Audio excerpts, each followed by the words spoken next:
what you gotta say, but don't play. Say what you gotta say, but don't play. Say what you gotta say, but don't play. What is up, you guys? It's your special very godmother, and I am back. Okay, except I'm not back with another read. I'm back with the Let's Talk About It. Okay, I already got a blunt sparked up, so go ahead and roll your blunt, spark your blunt,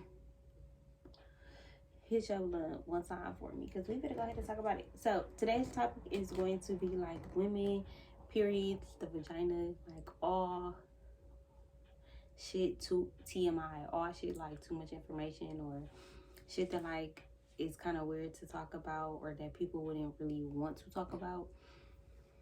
I don't even want to talk about it, but I feel like we need to talk about it. So I was watching an interview. Y'all know I always tell y'all what made me talk about this topic. I was watching an interview on I don't know, because I never watched one of her interviews before, but it popped up on my YouTube feed, and I think her name is Tasha, and she did an interview with Tammy Roman daughter, and I still don't even know her name after the whole interview, because I watched them there the whole interview and I still don't know her name. Maybe Jazz Anderson. I want to say she said her Instagram was, I don't know. And then the other girl was Passion or Pastry or Persuasion. Sway. Her name was Sway. So, yeah. So, we finna talk all about females and periods. And also, I'm on my period right now. That's also kind of like what made me want to talk about this, and the fact that I've been wearing like diapers, and I've been seeing everywhere on Instagram like period panties, and I want to try them. I haven't yet, but I want to. So that's kind of all together what kind of sparked today's conversation. So if this is TMI, if this is like you don't want to talk about it, if this is like ill, gross, or graphic to you, go ahead and click out. That's cool. I will see you guys on the next video. All right, but if y'all want to go ahead and stay tuned, I kind of want to start with, okay, so first off, the girl Sway was pretty much like showing a picture to the interviewer and was like, yeah, these rock panties, like these Chris panties. She was in the house and people were sending me videos saying that she was dirty and she was messy and she was nasty. So first of all, I didn't like the fact that the interview started off about a whole nother woman. I didn't appreciate you showing, because even if that was the case and another woman like had an odor or wasn't taking care of herself, I don't feel like it's any other woman's place to give off that information or to share that information or to make it a story or to aid in that bullying. Like, it just is gross to me. It's kind of nasty. The video showed, they said her name was Rolly. I don't have Zeus, so I never watched it, but they said the girl named Rolly, she was picking it up with a towel and showing her panties, and it's just like, that's conniving. Like, first of all, why would you even pick up some dirty panties? Like, that make me feel like they're yours, because I would never pick up nobody else's panties. Even if they didn't look dirty, I'm never picking up nobody else's panties. Like, period. Ew. Unless I was like at work, I don't know, but no. And then it's like, I'm not gonna say every woman, but like most women have had an odor before. And I remember like being young and like teasing one of my cousins about smelling like Fritos and Cheetos and shit. And it make me cringe when I think about it now, because like, damn, like I was a bully to somebody about their body, about their odor. I could have potentially played a role in somebody feeling self-conscious about their odor, about their body. And it kind of fuck with me, or kind of make me feel some type of way, because as a woman, I've went through a lot just with getting my period for the first time and having a period, going through miscarriages, bleeding, and just going through shit like STDs and just having a vagina, period. So we finna talk about it. So I got my period at 10 years old, and that's pretty. I feel like that's pretty early for people to be getting their period. Like I feel like people kind of get their period more so when it's time for them to have sex. Like, you know, like 13, 14, 15. I'm not saying that's when you're supposed to have sex, but like that's when your body is like maybe mature enough hormonally to like be ready to produce a child or something like that. I don't know, but my body was ready at 10 years old. So at 10 years old, I just remember like my mom telling my auntie and my auntie's best friend, and they gave me pads, and I was in the living room with a bunch of women in my company, and they were talking to me about my period. At the time, I was really, really excited. I was really, really happy. I don't remember why, but I was just happy to have my period. I felt like that made me a woman. So I was really, really happy, and I was really excited. But then it was like experiencing my period. I didn't really feel like I had enough information. Like I didn't have the constant information. So my mom, my aunt, and I was gonna say my godmom. She's not my godmom, but she's my aunt's best friend. So they all sat me down and talked to me about it. But when it came to moving, we had moved shortly after, and it was just me and my mom and my brother in the house, and my brother was a baby. And I was getting my period, and I didn't know about like spotting and like fucking up my panties and like different shit like that. So like I would like have accidents at school or like fuck up my panties, and I would like hide them in the house. Like I would hide them. I didn't know that like I should throw them out or that I should wash them out, or, and I don't know, I kind of vaguely remember my mama talking to me about it, but I think I was embarrassed more so that it happened. Like it shouldn't have happened, or you know, something like that.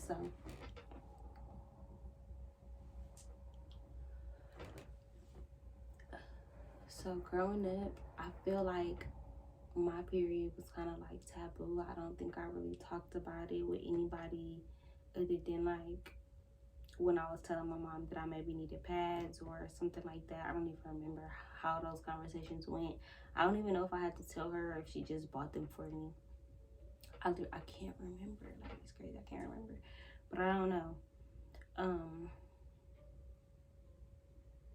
But yeah, I remember like always kind of having a weird relationship like with my vagina. Like at a young age, I used to like take a mirror and like look at it, like make sure that it was okay, because I grew up like smelling other females, like smelling other girls, like smelling other girls who didn't smell good, whether it was family, whether it was girls in school. And I didn't know if I smelled that way. Like I didn't know. I remember I have an obsession with smells. Like I always want to know like what my house smell like. Even now to this day, I be like, what my house smell like? Like if somebody come over that I don't know, because we all have a smell that we're unbeknownst to because we smell like that. So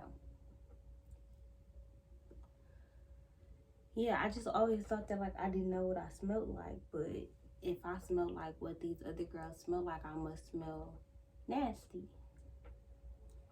So I just always had it in my mind that like I smelled bad until I actually started smelling bad. So when I went to college, I was 17. This was my sophomore year though, so I think it was a year right after. Yeah, I was a sophomore this year. I had, no, I was a freshman. This was kind of like in September of freshman year. This was September of freshman year. I had just got on campus. Like I was new, like fresh. I don't know what the fuck was going on. Sophomore year, yeah, I had a boyfriend. So freshman year, I ended up having a one night stand, my only one night stand ever in life, and I ended up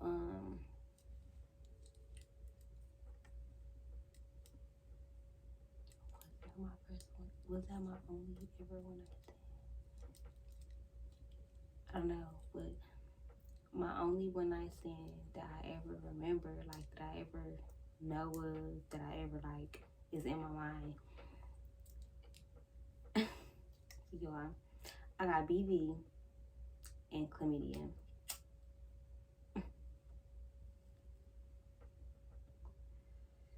Y'all,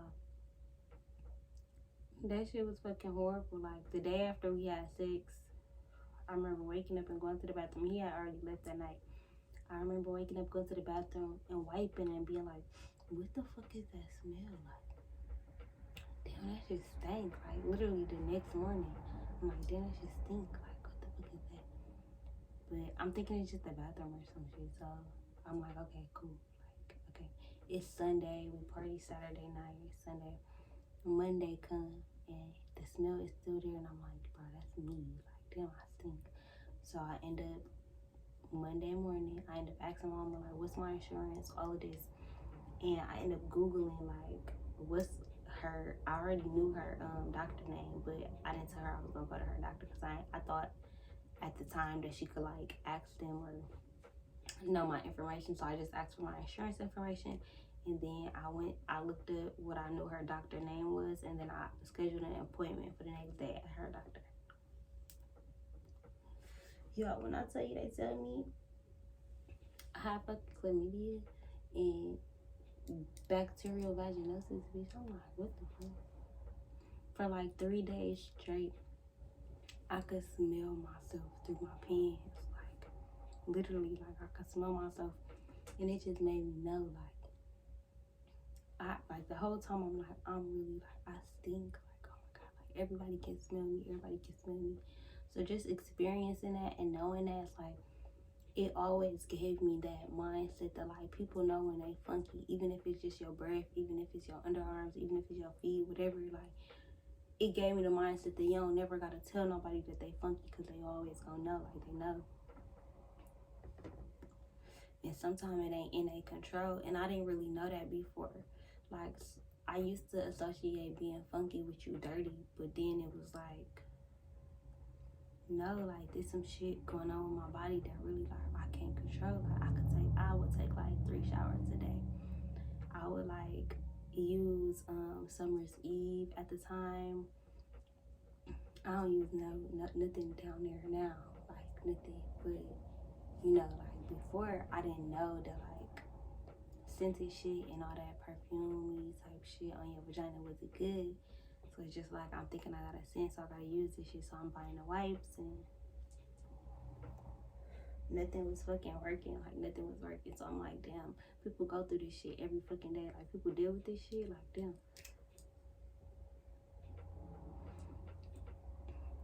So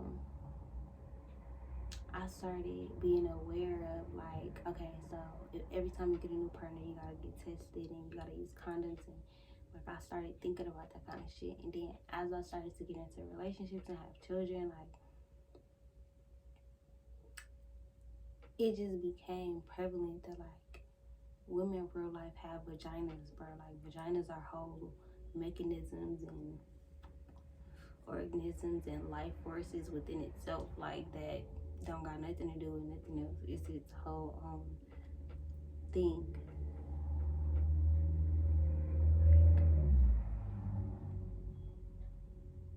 And you kind of have to have grace with them. Like you kind of gotta respect them in a way. You kind of gotta cater to them and what they need. And as a girl, I don't feel like I knew that, and it kind of triggered me seeing that interview and her just kind of like show somebody else her panties. And like I've been a woman who like, I ain't even gonna say that because then that's not somebody else's business, but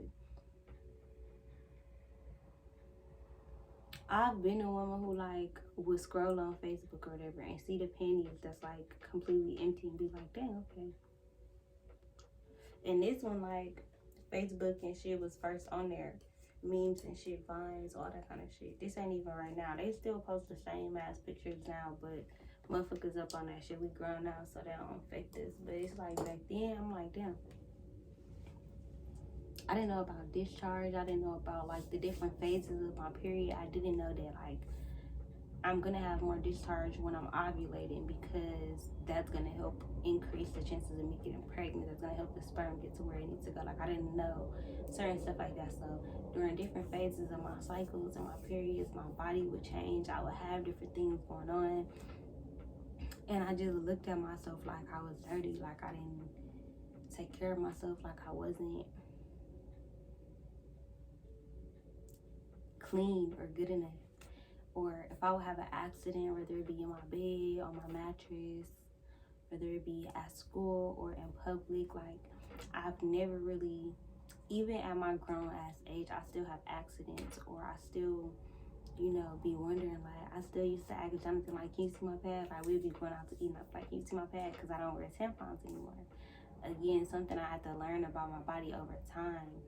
And your mom can't really tell you what to use because you got a different body than your mom. So it's like, maybe your mom used this and always got this in crib, but this don't work for your body, or this make you chafe, or when it's closer to getting to the end of your period, maybe you need something than what you need at the beginning of your period. And it's a whirlwind of kind of like things that come with it, having symptoms and not really knowing what's going on with yourself, being hormonal for what I feel like is 3 weeks out of the month. Like, literally, when I'm about to get my period, I'm hormonal. When I'm on my period, I'm hormonal. And then when I'm ovulating, I'm hormonal. So it's like I only get 1 week of just being a normal, regular human being. And then the rest of the time, I'm a woman. Like, I'm going through emotional changes. And those are also are physical for me. My breasts hurt. I get headaches. I'm tired. I'm more fatigued. I want to drink more water. I'm more like, I have a little bit more of a sensitivity to smells and to sounds and to people touching me and little things like that when I'm hormonal. And I'm, like I said, I'm hormonal 3 weeks out of the month. So being a woman who has gone through miscarriages and multiple pregnancies, I've tracked my pregnancies, I've tracked my body, I've tracked what my cycles are like, and going through all of that is really giving me a kind of closeness to my womanhood and to what my body does and how my body works. And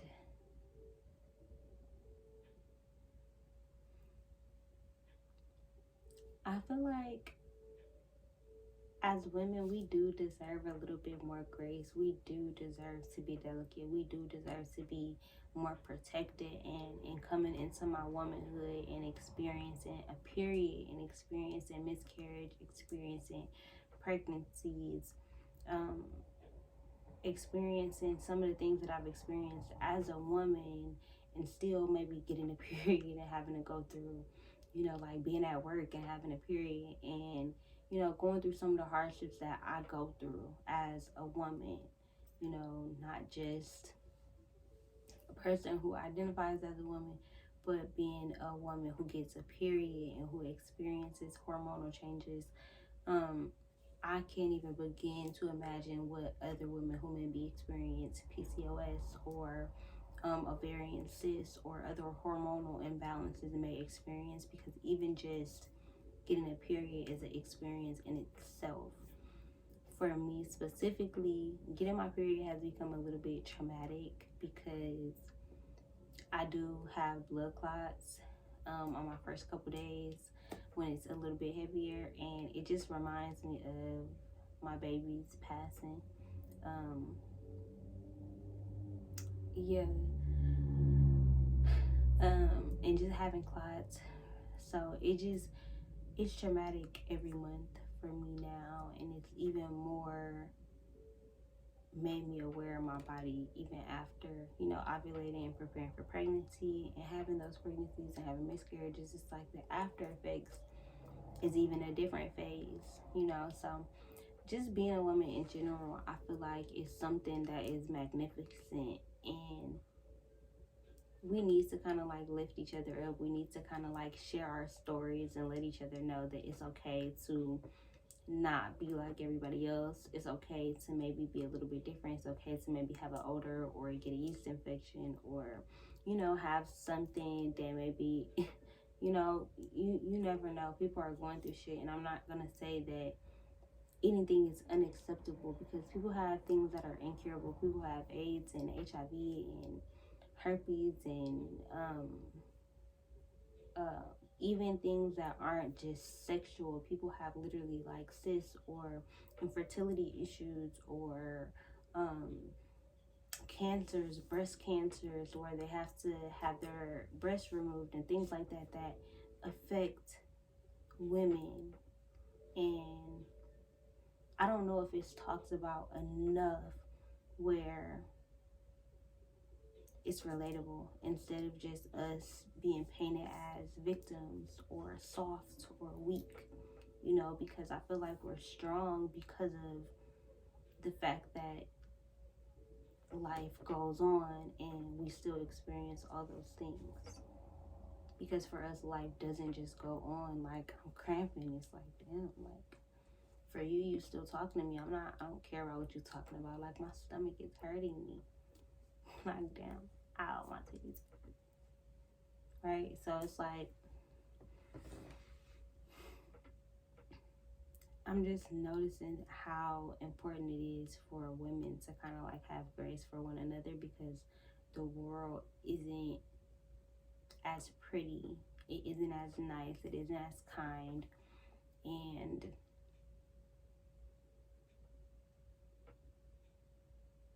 we have to make that space for us. We have to make these videos, and we have to communicate with our sisters and our friends and our cousins and our children, you know, especially even our little boys, not just your daughters, but talk to your boys about what it's like to have a period and what it means to have a period. And, you know, like, have them help you, or have them understand that you are delicate. Like, a lot of times the women, we give off, I'm just strong, but if we really think about what it feels to, they say it feels like having a heart attack to be on your period and experience menstrual cramps. And it's like, if that's the case, why are we still required to work? You know, why are we still required to be anything other than just at home? So,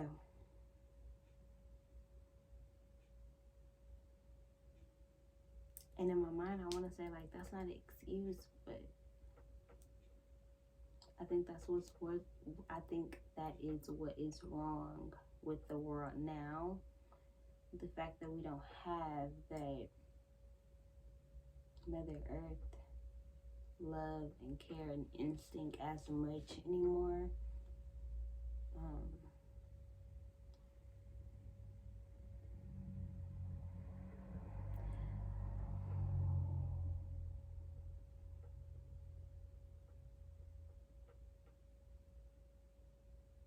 I don't know. I think that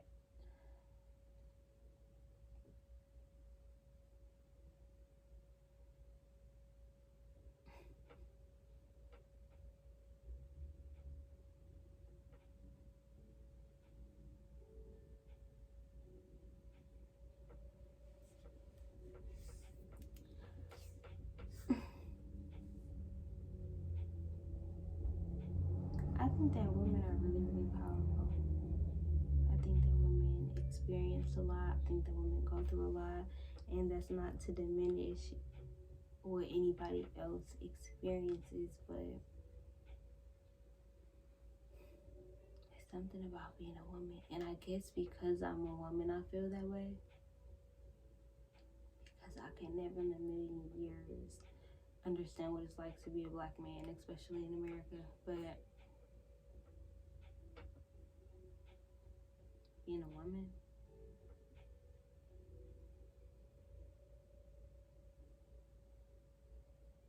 I'm learning not to compare, because, like, even in grief, like, I can't compare. There's no comparison. Like, there's no, even in just regular life, there's no, your problems are not bigger than anybody else's. Your sin is not greater or less than anybody else's, you know. So I don't know. I feel feel like I'm just rambling now. But anyways, I hope you guys enjoyed this video. If you did, leave a comment down below. Share it out on our social medias. And I am